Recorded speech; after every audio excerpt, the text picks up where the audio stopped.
Здравствуйте, смотрите в сегодняшнем выпуске. Туркменская делегация во главе с вице-президентом благотворительного фонда посетила Монако. Главы МИД Туркменистана и Эфиопии обсудили расширение двустороннего сотрудничества. Туркменистан и Турция расширят сотрудничество в сфере образования и другие новости. Состоялся рабочий визит туркменской делегации в княжество Монако. Делегацию возглавила вице-президент по лечебной деятельности благотворительного фонда по оказанию помощи нуждающимся в опеке детям имени Гурбангулы Бердымухамедова Огулджахана Табаева. В рамках визита прошла встреча с председателем Национального совета княжества Монако Томасом Брецо, в ходе которой состоялся обмен мнениями по вопросам в области здравоохранения и защиты окружающей среды, а также целевого международного взаимодействия.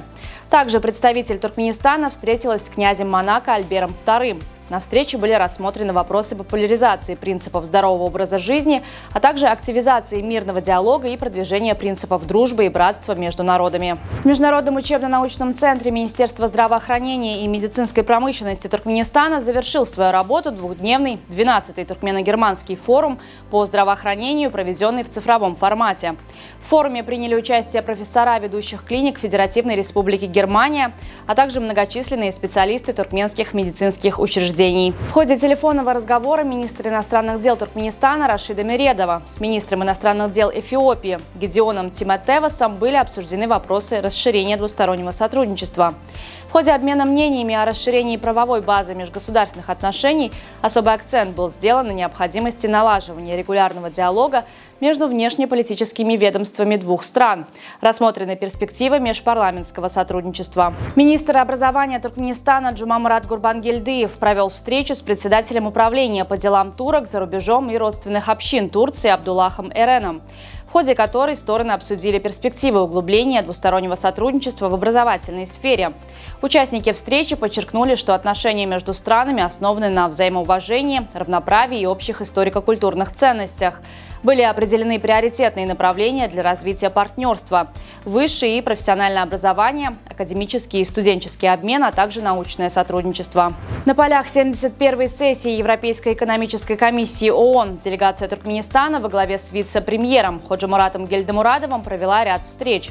В ходе встречи с исполнительным секретарем ЕЭК ООН Татьяной Молчан стороны обсудили перспективы дальнейшего взаимодействия между Туркменистаном и ЕЭК ООН, включая сотрудничество в области устойчивого развития, торговли, экологии, транспорта и энергетики. Национальный авиаперевозчик Туркменистана запустил новое специальное предложение для семей с детьми. Компания Туркменистан анонсировала акцию на детские билеты по 6 международным направлениям. Согласно информации от авиакомпании, граждане Туркменистана могут воспользоваться выгодным предложением при планировании перелетов в Куала-Лумпур, Хошимин, Бангкок, Лондон, Франкфурт и Милан. Акция будет действовать в течение 2 месяцев с 1 мая по 30 июня 2025 года. В Китае построили новый автомобильный мост, который станет самым высоким в мире. Сооружение достигает высоты 625 метров над уровнем моря и простирается на почти 3 километра в длину. Мост проходит над каньоном Хуацзян и рекой Бэйпань. Теперь, чтобы оказаться на другой стороне, нужна всего 1 минута. По своим параметрам он превосходит предыдущего рекордсмена мост Дуже, находящийся в 200 километрах выше по течению той же реки. Торжественное открытие нового моста запланировано на июнь текущего года. Трагическое обрушение крыши ночного клуба Jet Set в Санто-Доминго, Доминиканской республике, привело к гибели 79 человек. Еще 155 человек получили ранения и были доставлены в больницы. Катастрофа произошла в ночь на понедельник в клубе Jet Set, расположенном на проспекте Независимости в Санто-Доминго. В момент частичного обрушения кровли в заведении находилось большое количество посетителей. Спасательные работы продолжаются. Экстренные службы разбирают завалы в надежде обнаружить выживших под обломками конструкций. Бригада арбитров из Японии во главе с Хироки Касахарой назначена на первый полуфинальный матч Лиги вызова АФК между Аль-Араби и Аркадагом. Помогать главному судье будут его соотечественники Такуми Такаги и Такеши Асада. Резервным арбитром назначен Рё Танимото. Матч между Аль-Араби и Аркадагом пройдет в Кувейте в среду, 9 апреля, и начнется в 21:00 по ашхабадскому времени. Гости сыграют в белой форме, хозяева в зеленом комплекте.